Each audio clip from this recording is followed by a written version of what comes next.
How's it going, everyone? College Lefty, and in this video I'm going to be unlocking the 92 overall evolution Eddie Mathews. As you can see, I'm a level 3 silver. I'm going to be hopping into this event to debut this prospect Brendan McKay and also debut Ty Cobb. I recently picked these cards up off of the market and I wanted to try them out. So we'll have the versatile Brendan McKay, who has some hitting attributes as well as some pretty decent pitching stats. He does have the unbreakable quirk, so I'll talk a little bit about how that comes into play in this video specifically. And then I'm also going to talk about how to unlock these evolution cards rather quickly and how to earn a good amount of XP in a different way that I figured out throughout the team affinity moments.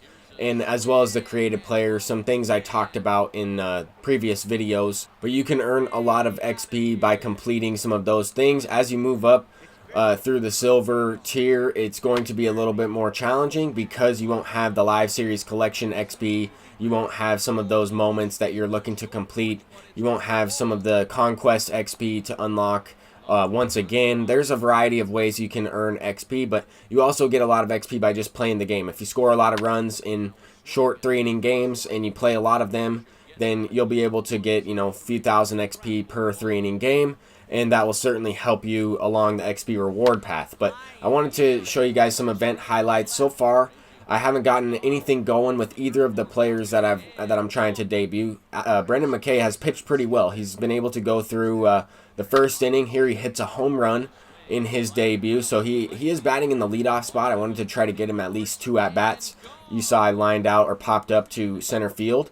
Here's Ty Cobb in his second at-bat, and this card for me, the 99 overall version of Ty Cobb, that was released in the beta, or that was you were able to use in the beta. It was the same signature series Ty Cobb from MLB The Show 19, was one of the best cards for me in the beta. So I wanted to try the 91 overall Ty Cobb out, and so far I haven't gotten anything going with him, but Tatis delivers with 2 home runs. I'm not even quite sure how that last one was a home run. I was way under it. It was more or less a pop fly that just went out, but we're also playing at the Padres field, so Tatis home park. Anyway, Gary Sanchez extends the inning for another Brendan McKay at bat, and he grounds out to the second baseman. I shouldn't have swung at the first pitch, but I was able to close that last game out with Brendan McKay, and he pitched a complete game in his debut.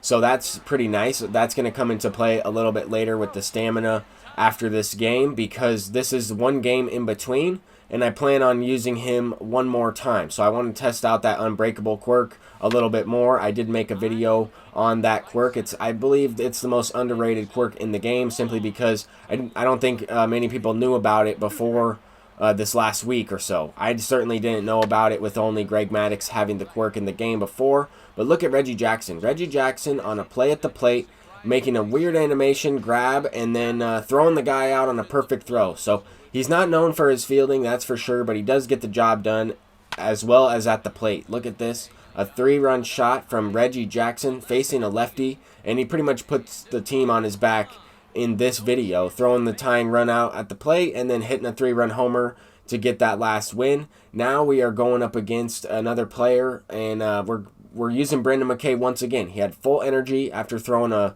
14-pitch complete game, 3-inning shutout. Now he has 14 pitches in the first inning, and he does have the yellow stamina. So I used him when he was in the yellow in the previous game. He waited for one game, and then he was good to go. So there, Ty Cobb has some range in left field. He's making the play. Now Mike Trout is up at the plate. I let off Brendan McKay once again, but I end up striking out with him in this gameplay right here. Mike Trout goes deep on a perfect fly ball on a pitch right down the middle. Sometimes, you just throw a fastball right over the plate, and it happens a couple times in this game, or just happens randomly throughout the course of a game, and you really need to hit those pitches each and every time. I got one with Mike Trout, hit the next one with Reggie Jackson, and we get a little bit of a perfect streak going here. 3 perfects in a row.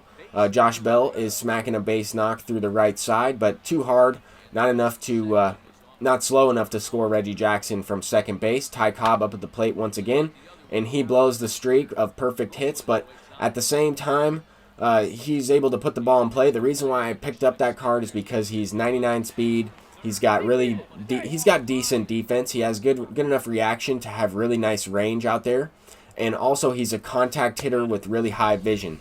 So on the harder difficulties, he'll be very nice to use off the bench. If I'm in a situation where I just need to put the ball in play, move a runner over, get the guy in, I'll go to Cobb. If I need to hit a home run to tie the game up, then I would use a power hitter off the bench in that situation. If I can afford a strikeout or if it's the last batter of the game, situations like that, I like to have options on my bench. Mike Trout is an absolute beast in this game. 33rd home run in 67 hits, so half of his hits are home runs.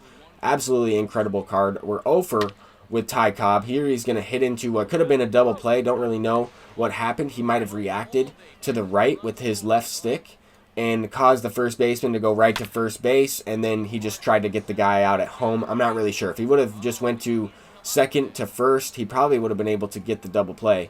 Anyway, we're trying to take advantage and score a couple more runs in this event. So far, I've only lost one of these event games. I am about 21-1, I believe, and currently on a 19-game winning streak during this game. So hopefully we can extend that to about 20 games, 21 wins in a row. Maybe look to get another 12-win run going and unlock another diamond. The reason why it's kind of odd numbers and the reason why I only have one loss is because I did forfeit a run at 3-0. I just wanted to put a different team out there and actually sell a guy that was on my event team. Anyway, I'm getting a little bit off track. I wanted to just talk a little bit about my event experience, and so far I really like this event and this game in general. I want to say, the game really plays well, and I'm having a lot of fun so far throughout the year. Here I have Terrence Gore, one of my pinch hitters off the bench. I have all commons on the bench. I figured I would get some speed out there. Didn't want to hit into a double play. I hit a smashed perfect line drive and end up hitting into a double play anyway. Ran myself out of that inning, but we were able to get the win. As you can see, I'm at level 4 silver now after playing a few of those event games. I'll go into collections. I'll check to see if I can collect any more players to earn some XP that way. But I wanted to go into these team affinity moments. If you notice here, you can get 12,000 XP for rewards, as well as an extra 15,000 XP for completing stage 1 of all of these moments. I feel like this is going to be necessary during stage 2. You're going to need to complete stage 1 moments in order to unlock stage 2 moments. At least this is just one individual moment for each face of the franchise diamond, each team affinity diamond. So you are using that diamond player to complete this moment, and I felt like these moments were pretty easy for the most part. Some of them were a little challenging. I would want to say the hardest one was probably Kyle Seager's, where you had to hit 3 extra base hits against the Tigers with that face of the franchise, Kyle Seager. And here is the last moment right here, completing Buster Posey's 3-hit game. And some of them were much easier than others. I mean, Carlos Santana is probably the easiest. You just had to get on base one time. Another good way to earn XP is by completing the creative player moments. So here I just went into Manny Machado's third base creative player moment because you needed 2 extra base hits, record 2 assists, and do not make an error in a couple games. It was like a 2-game series or so. But after completing the team affinity moments and that creative player moment, as you can see, I have reached level 10 silver, so that will allow me to unlock that evolution pack for Eddie Mathews silver card. Then once I get that Eddie Mathews silver card, the card I'm going to be selecting, I could of course take Pudge. I could also take Carlos Gonzalez. I already have the Dennis Eckersley, but I wanted to select Eddie Mathews because I feel that I need a third baseman, a solid third baseman. I want to be able to use Joey Gallo all around the field.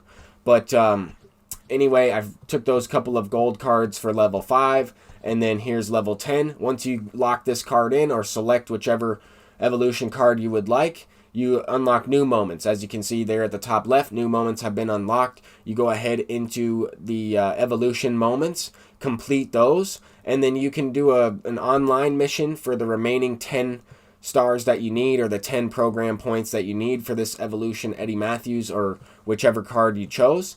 And in order to do that, I decided to complete the exchanges. So we'll go ahead and show the exchanges there. As you can see, I have the Dennis Eckersley up above. I'll show you my team at the end. But this is my example of exchanges. You can now exchange duplicate non-sellable silvers. So I have a couple of these extra guys. Some of them are sellable, some of them aren't.